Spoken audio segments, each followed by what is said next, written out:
পনিরের এই নিরামিষ রেসিপিটি অবশ্যই ট্রাই করুন, দুর্দান্ত খেতে হয়। পনিরের সাথে নুন, লঙ্কা, হলুদ মিশিয়ে রেখে দিয়েছি। তারপর একটি কড়াই তেল আর ঘি দিয়ে ভালো করে পনিরগুলোকে হালকা হালকা করে লাল লাল করে ভেজে নিচ্ছি। আর ওই তেলেতেই দিয়ে দিয়েছি ফুলকপি আর আলু। ভালো ভালো করে ভেজে নেবার পর তারপর ওইগুলোকে তুলে নিয়েছি। তারপর তেজপাতা, গোটা গরম মশলা, জিরে ফোড়ন দিয়ে আদা আর জিরে বাটা দিয়ে ভালো করে নিয়ে নেওয়ার পর টমেটো কুচি, কাঁচা লঙ্কা, নুন, হলুদ, লঙ্কা গুঁড়ো সব কিছু মশলা দিয়ে ভালো করে কষিয়ে নিয়েছি। কষিয়ে নেওয়ার পর আলু আর ফুলকপি ভাজাটাও দিয়ে দিয়েছি। দিয়ে আবারও ভালো করে কষিয়ে নেওয়ার পর এবার দিয়ে দেবো এতে সামান্য জল।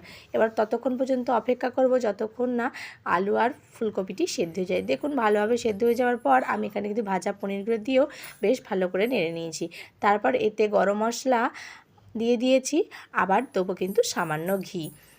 যেহেতু নিরামিষ রেসিপি ঘিটা দিলে দুর্দান্ত লাগে, তাই ঘি আমি দিয়ে দিলাম। দিয়ে আবারও ভালো করে নেড়ে নিয়ে